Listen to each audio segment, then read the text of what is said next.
কর্তা, কর্তা, এত বড় খবরটা এইমাত্র পেল।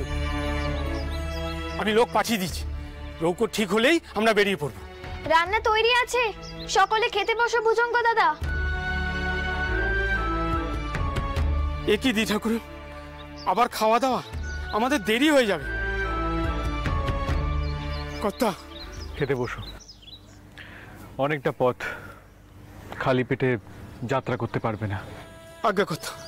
এই তোমরা যাও, বসার জায়গা ঠিক করো, আমি পাতা কেটে নিয়ে আসি।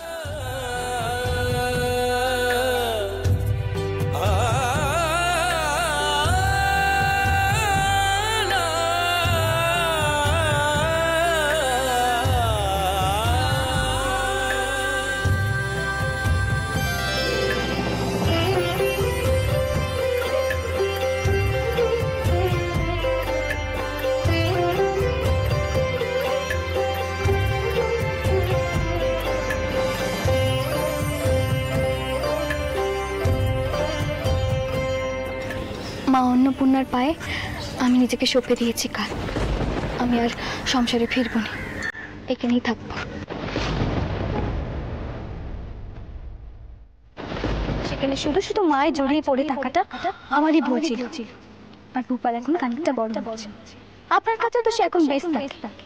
ভূপালের জন্য আমার আর কোনো চিন্তা নেই।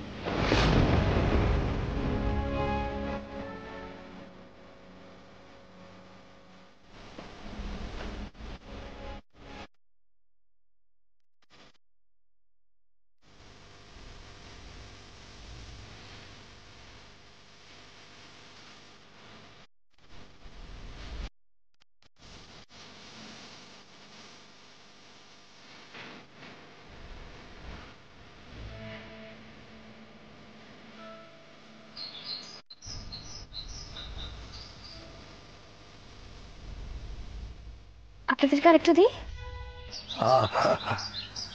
সাক্ষাৎ মা অন্নপূর্ণা যেন সকলকে আহার যোগাচ্ছেন। হ্যাঁ গো মা, তোমার ভোলানাথটিকে একটু ভিক্ষে দাও।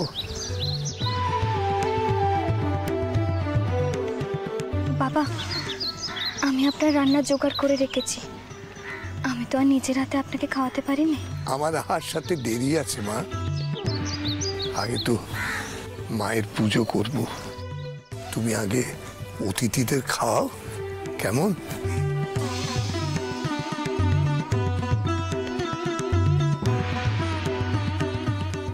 বাবুমশাই, নৌকো তৈরি আছে, মনে হয় আর প্রহরখানেকের মধ্যে আপনি যাত্রা করতে পারবেন। এখন যদি অনুমতি করেন একটু মন্দিরে যাই, মায়ের সামান্য প্রসাদ নিয়ে আসার জন্য। এ কি বলছেন? ছি ছি, অবশ্যই যাবেন।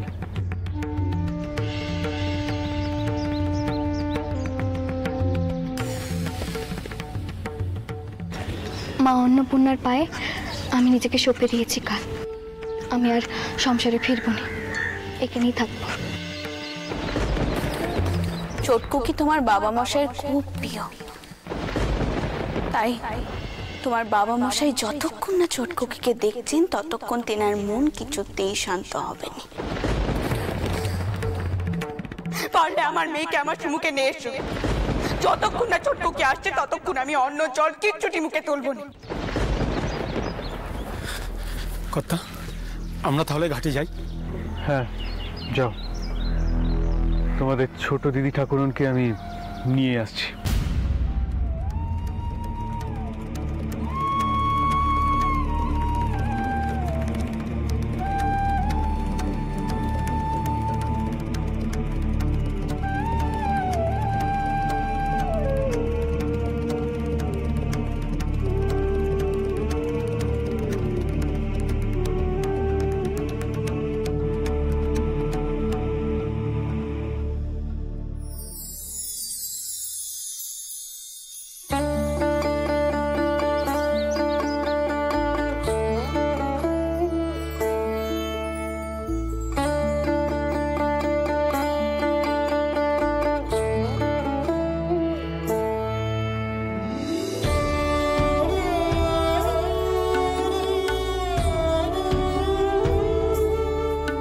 আমি কিন্তু কোনোভাবে আপনাদের সাথে ফিরতে পারবো না।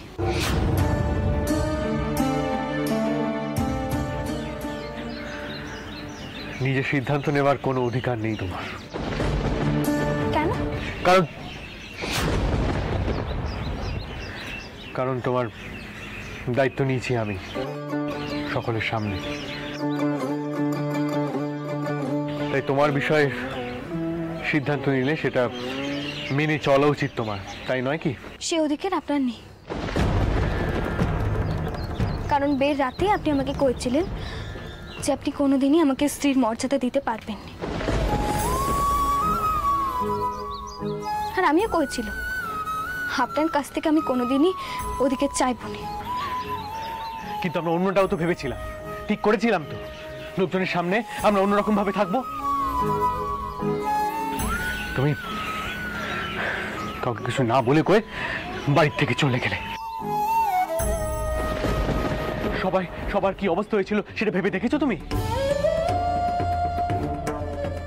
আর আমি চারিদিকে ছুটে বেড়াচ্ছিলাম পাগলের মতো, কাছে চলে যাচ্ছিলাম তোমার খোঁজে। মা বাবা মশাই কারো কথা তুমি একবারও ভাবলে না? তোমার লজ্জা করে না? আর বড় বড় কথা। তোমার উদ্দেশ্য যদি হয় আমাকে শিক্ষা দেওয়া, তাহলে ফিরে চলো। বাড়ি ফিরে মা বাবা মশাইয়ের সামনে যা শিক্ষা দেওয়ার দিও, আমি মাথা পেতে নেব, প্রতিবাদ করব না। আপনি ফিরে যান, বাবা মশাইয়ের মাকে আমার সংবাদ দিন কে। তেনারা যদি আসতে চান এখানে তো আসুন, সব দায় আমি নিজের ওপর নেব। আমি জানি মা আর বাবা মশাইয়ের চিন্তার কারণ হয়েছি আমি, কিন্তু আমার পক্ষে কোনোভাবেই যানবাজারে ফিরে যাওয়া সম্ভব নয়, কোনোভাবেই না। এত জেদ ভালো নয় জগদম্বা। আমি জানি আমার ব্যবহারে তোমার কষ্ট হয়েছে, কিন্তু মা বাবা মশাই তারা কি দোষ করলেন? আর ভূপাল কি দোষ করেছে? তাদের কথা তুমি একবারও ভাববে না? আমি তো কইছি সব দোষ আমার, আমি মানছি, আর এর জন্য আমি ভূপাল, বাবা মশাই, মা তিনজনের কাছে নাক কদ্দে মাপ চাইব, কিন্তু আমি কোনোভাবেই ওকে নিয়ে ফিরে যেতে পারবো না, কিছুতেই না, কিছুতেই না।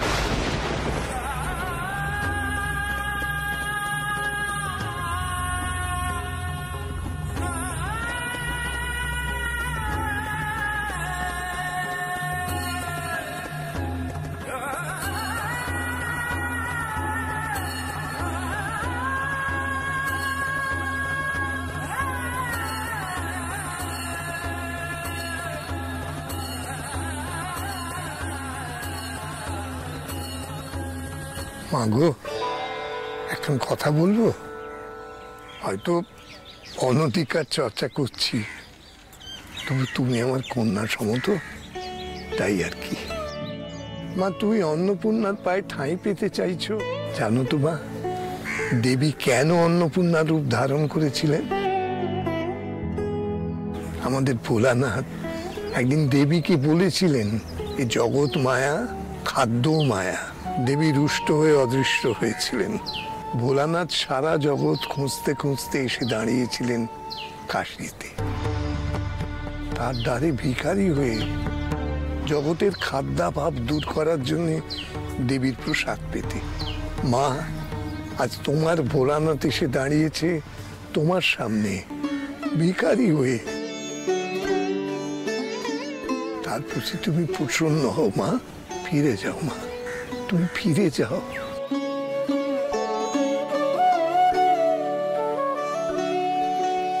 আমি আসি বাবা, আপনার মতো মানুষকে ধন্যবাদ জানিয়ে আর ছোট করব না, তবে ভবিষ্যতে যদি আমাকে দিয়ে কোনো উপকার হয় জানাতে দ্বিধা করবেন না।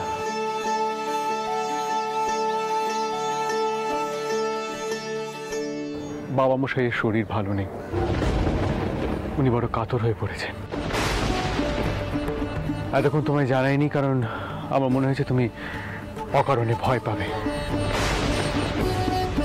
যদি তোমার মনে হয় ফিরে যাওয়া উচিত, তাহলে আর সময় নষ্ট না করে এখনই রওনা হওয়া দরকার। কি হয়েছে বাবা মশাই? কি হয়েছে? আপনি এই কথা কেন আমাকে এতক্ষণ কননি কেন? আমি এক্ষুনি আসছি আমি। বাবা, আমি এখন আসি, আমি আবার আসবো আপনার কাছে। জয়স্তু, তোমার মঙ্গল হোক মা।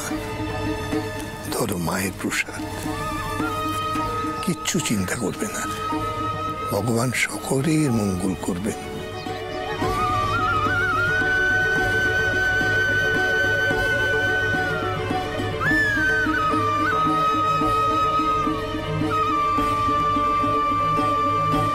জয় জয় মা অন্নপূর্ণা।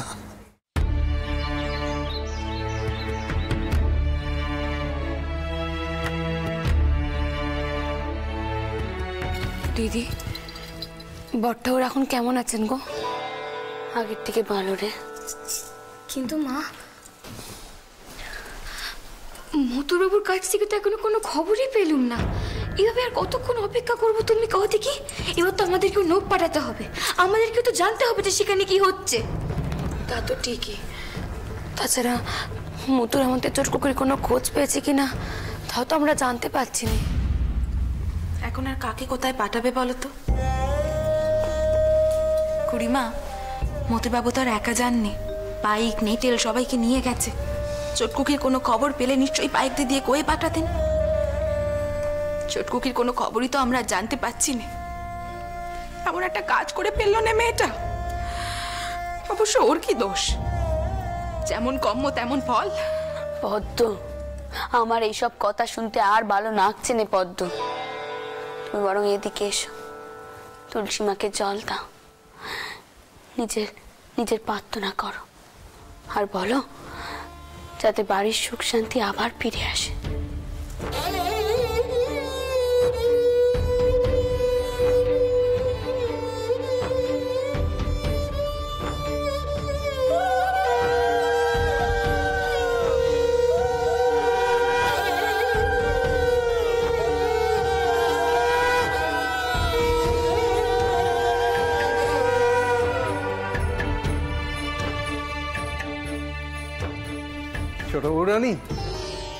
ছোট বউরানী, ভালো খবর আছে।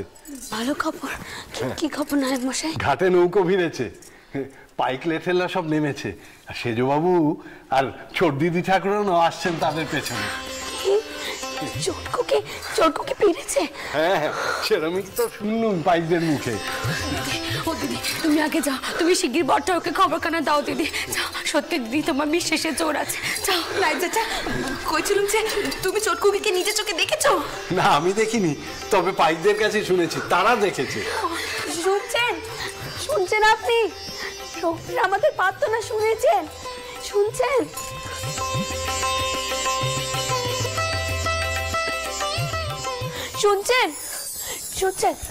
নায়ক মশাই কইলেন চটকুকির খোঁজ পাওয়া গেছে, ওরা আসছে। আপনি কি নিচে যেতে পারবেন? সত্যি ছোটকুকির খোঁজ পাওয়া গেছে? আমার তো বিশ্বাসই হচ্ছে না। শীঘ্রই নিচে চলো। না, আমাকে আর ধরতে হবে না, আমি আর অসুস্থ নই, আমি এবার দিব্যি চলাফেরা করতে পারবো। আমাকে নিয়ে আর ব্যস্ত হন। আচ্ছা রানী, বলছিলাম ছোটকুকি সুস্থ আছে তো? ও কোথায় ছিল কিছু জানতে পেরেছো? আজ আমি ওকে খুব বকবো। আমাদের কারো কথা চিন্তা না করে কোথায় গিয়েছিল আমি খুব বকবো, আজকে খুব বকবো। যাও, আমি যেন এই না শুনি যে চটকুকির কোনো ক্ষতি হয়েছে। ঘরের মেয়ে একদিন ঘরের বাইরে ছিল একা, কে জানে ওর শোরটা ওর কি কইবেন। আর চটকুনি মা তো কিছু ভুল কথা বলেননি। দিদি, আমাদের ঘরের মেয়ে চন্দন পাওয়া গেছে, সে বাড়ি ফিরে আসছে। এটাই তো অনেক দিদি, তুমি এখন অন্য কিছু নিয়ে ভেবো না, তুমি এখন চলো। চল।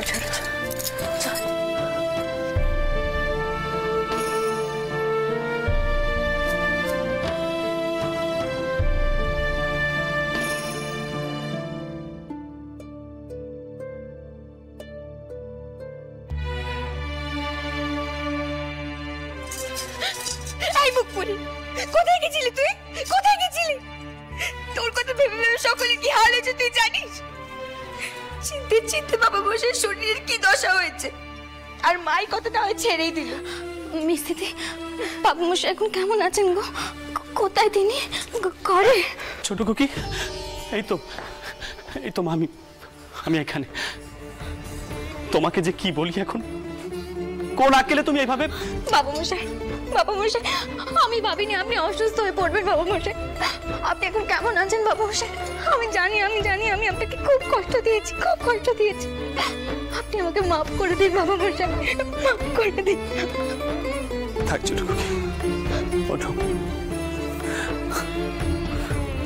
তোমরা কেন বোঝো না মা? তোমরা সকলে আমার মুখের পাঁচর। তোমাদের যদি কিছু হয়ে যায় আমি বাঁচবো না।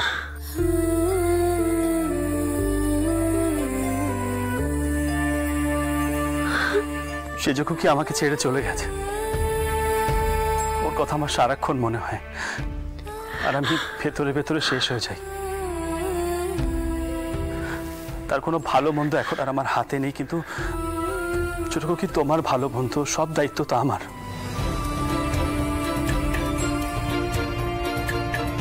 তোমার কোনো অভিযোগ থাকলে তুমি আমার কাছে একবার বলতে পারতে। কাউকে কিছু না বলে এভাবে বাড়ি ছেড়ে চলে গেলে কেন? আমি জানি বাবা মশাই, আমি খুব বড় অন্যায় করেছি। আপনি আমাকে ক্ষমা করে দিন বাবা মশাই।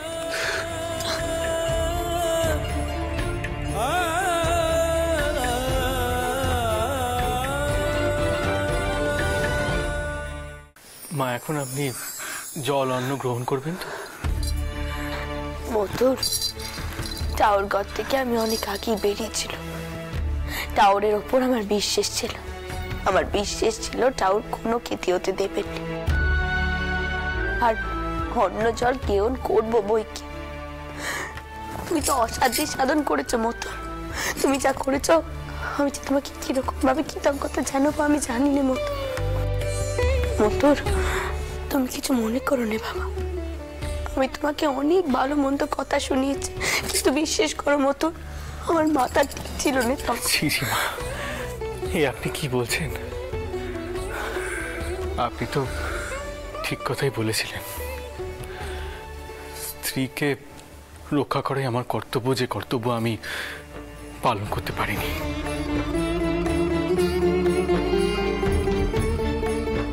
আপনার বিশ্বাসের জোরেই আপনাদের মেয়েকে আমি হয়তো ফিরিয়ে আনতে পেরেছি।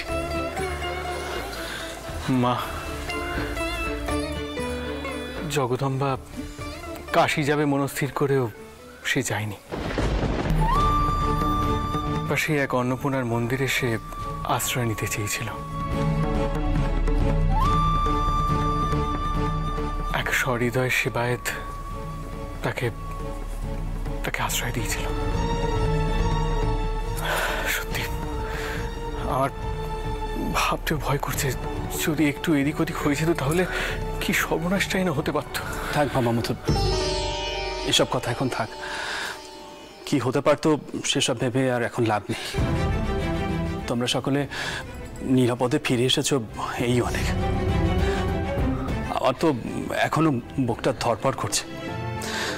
যাকে সেসব কথা। রানী, তুমি ছোট কাকুকে নিয়ে ভেতরে যাও, ওটা বিশ্রাম করো। ওর চোখ মুখের কি দশা হয়েছে দেখেছো? ছোট কাকি, চল ভেতরে চল। দাসমশাই, ইনারা আপনার সঙ্গে কথা বলতে চান।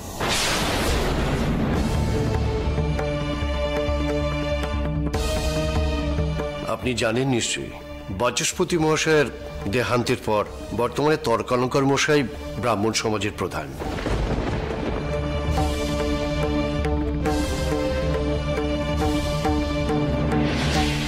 দাঁড়ান মা।